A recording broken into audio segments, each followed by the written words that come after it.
morning and welcome. Good to have you with us on this Sunday morning. Joining us this week is the president of the Retailers Association of Massachusetts, Jon Hurst, here to discuss a situation where, as of now in Massachusetts, you can go into a church to worship, you can go into an office to work, but you cannot go into a retail store that's classified as non-essential to shop, and you may not be able to for weeks to come. And Jon, first of all, welcome. Good morning. Good morning, John. Thank you for having me. You called the decision by the state not to allow controlled access to non-essential retail stores, quote, incredibly unfair and disappointing. Why? Well, it was arbitrary, and it really wasn't scientific, John. We can't understand why we're continually, number one, the last state in the nation for retail flexibility.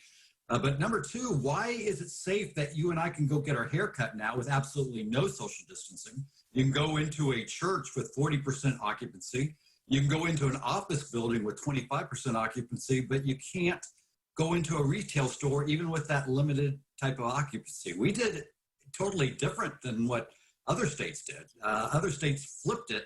You know, retail was actually in phase one, and things like haircuts and office buildings and churches, phase two. Well, now, I don't want to get too deep into the inside Beacon Hill baseball here, but when we were setting up this interview, you mentioned that your group was the first ones to present to the governor's reopening advisory board. What happened? Why weren't you heard?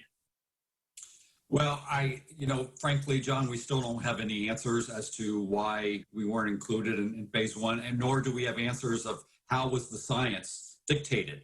You know, why not a retail store, but yes, a church and an office building or a haircut. So I don't know. There seems to be just some sort of position within the governor's staff, and particularly the Department of Public Health, and maybe perhaps local public health officials, that they just did not want to see stores service their customers. I mean, maybe you need to threaten a sue like the pot dispensaries did, like some of the churches did. Well, you know what? There is that theory, the squeaky wheel, right? There was some litigation efforts and some discourse and just threatens to open up anyway. And that seemed to work in some sectors. That's not really the retail sector style, but, you know, there is a lot of frustration out of this. As we're talking, our viewers know we record these a couple of days in advance here. As we're talking, what is the state of play of the financial condition of your members? And maybe briefly explain who your members are. Well, we have 4,000 members, John. And look, we certainly have national companies, but 99% of our members are the mom and pop stores and restaurants that you see on main streets across this Commonwealth. And they are the ones that, frankly, I'm most concerned about, particularly the ones that were not essential, which is 60% of our members. You know, the jewelers, the furniture stores, the clothing stores, and some of these restaurants that are 100% shut.